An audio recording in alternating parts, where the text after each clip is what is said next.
So what you're looking at here are a big rice field here in Argao, Cebu. One of the most famous product that is, although it's not so much like they are in Luzon, but Argao is also known for their rice fields. So while we're here, we were looking at these women harvesting rice. And Zen knows that this rice are overripe already because it's now bending down. If you look at the rice closely, so it should be like still standing up like the next field there with greens. So we're looking at the workers here, and unfortunately, there's even a rice terraces in Argao, in terraces in Butong, Argao, or the neighboring town Maloray, Dalagit, but Argao, Butong is known for its rice terraces.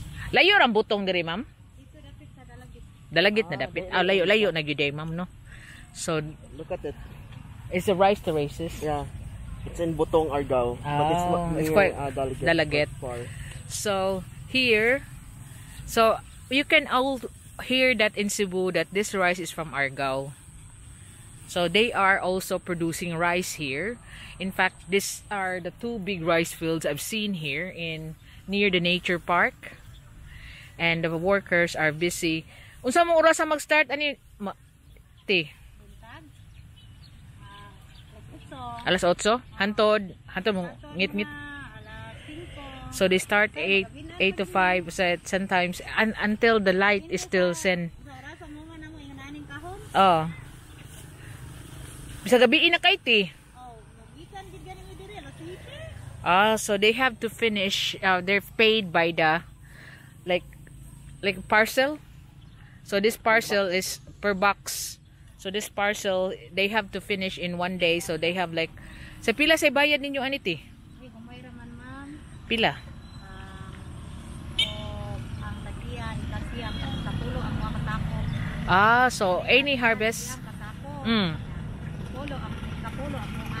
Yeah, share lang ninyo. Dili kwarta ihatag sa inyo ha day? Dili kanira umay amo ra bahin-bahin namon tanan. So here, whatever the harvest will be, 9 sacks will go to the owner of the land and the one that financed this, and 1 sack will go shared by the workers on the field. You notice they have scarecrows that the old-fashioned way. Mahadlok pa day gyapon ang langgam aning scarecrow kaning nana. No nga taw-taw? Mayara? Siya ko ana siya kanang sayaw. Tawag ana. Sayaw ang kon. Ana na siya dagit-dagit raw. Ang sayaw ng langgam. Maya. So the scarecrow, there are certain birds that's scared of the scarecrow, but there are certain birds that just laugh at the scarecrow. So it does affect because Maya, ang Maya sa hilig kay ani Tino. Maya and Gorion is the one that really likes all this rice grits. So there they are. You can see them flying around, but they're not landing on the rice.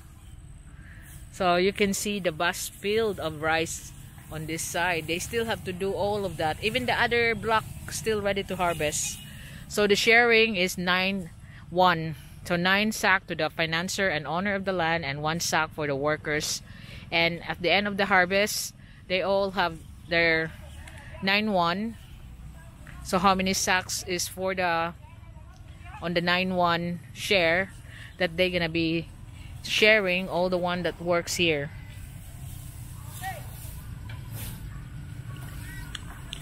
Asa taga diri ra sad kati? Arga. Asa? Sa bukid sa Argao? They're from the Mabasa to ti. Mabasa mo ti. So Argao has a lot of mountainous barangay. So she's Mabasa to ti no? Mabasa mountain of Argao. Kamo tanan ka taga Mabasa ra mo ti? Ay taga Talaytay ani. Lain-lain day ti. Taga Langtad. So they're just a group of workers. Pero kamo jud sige pang-harvest diri ti. So but they're the regular workers that work here. La sakada mura mo sakada ti no? Sakadas in Negros when they harvest all the big field of sugarcane also applies here. They got groups that they're gonna care and harvest the rice. So that's their means of living. So whatever is Ito tawag na. Nay ka na. Kani? Oh. Karit. Karit. So they're Karit. just using karit. Karit. May nindot ko dito kaysa karit. Galab. Oh yeah, garab is like the galab lain man kay maghabol, magbait-bait ko. So ang garit it's better. Hantod Mahuman. Kahon imong tumbahon, hait mo hait, imbis mo habol mo kahit. So that's why the tool that she's using is called garit, and she said it's better because it can reach until they finish the whole thing. As you continue to use it, it's become sharper. Sharp, it got sharpened. And then I noticed garet is I guess the new thing, because way back when I was a child, I used to grow up as well in this kind of livelihood. My aunt used to have like a palayan, a big vast of land in our area In Surigao. in Surigao. And then when I was a kid, like I said, I grew up in this kind of area, and then I can still remember this is The rice fields. This one. Kaniti, unsa naman iti? Pilapil. Pwede pag patubuo na ni diri. Kini tuod naman ni siya. Oo. Ano na po ni kana traktoron. Unsaon? Traktoron. Oh, So they have already taken out all the rice from this, so they will be taken out by the tractor. Balikan na pod. Oo, nga naman siya. So I don't know. So what's they have that. to make the It's like the Carabao would till the land again. Remove all the old rice, so it's be ready for the new rice plantation. Kada pila ka buwan ang harvest sa bugas ti? Depends. 3.5. Depends on the breed of rice, but 3.5. Depends on the kind of rice you're having. Sometimes there's 2 ka buwan di ay. 2 months. 2 months also. There's the kind of breed of rice you're planting that you can harvest early.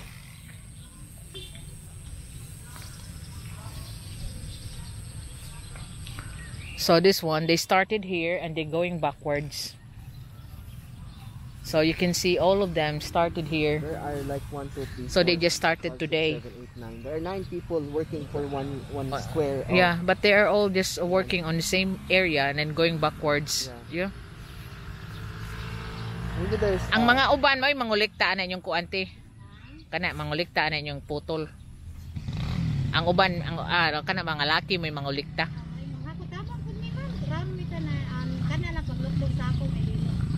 So usually the males are the one carrying it to the center where they have to thresh the rice, but the women are usually the one cutting it off from the plant. But if necessary, she said, they will also do the carrying, but when it comes to sack by sack, they can, whatever the women can carry. What how manually they cut this? They just do it manually. Yeah.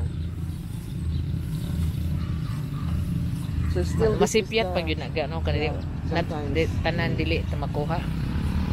Yeah, and even when I was a kid, that land some because of the vast tract of land, there's some like some small amount that's left. That's what we called hagdaw. Hagdaw rice. When I was a child, like I was the one who's doing the hagdaw, and then once the one that they miss cutting. Yeah, and then I'll be the one to sell it directly to the shops. Yeah. The store in the market. That's where I get a lot of money during when I was a kid, and then I share it to my sisters. Like, where did you get this 200 pesos? Oh, I did from the hagdaw, you know, the one that they miss from cutting off from the rice fields. But how did you open up the rice? No, what I did is just that one, and then I'll bring it to like those ones. The mill. The mill. And then they will buy it once they see it. Oh, okay. They will have to weigh it. And then it depends on how many kilos you got. So this is the rice business, but unfortunately we cannot talk about how much is this kind. Yeah. How much is your capital? But look at it. Perhaps once we go there, we can have a small talk with the person carrying the treasure. That's actually what they use to really get out the stock of the rice. Yeah, that's the treasure. So, thank you kay te. Sige te, magay inyo ha di simentado te. Di lagi kay basa kung uban basa man ni kanay ayo.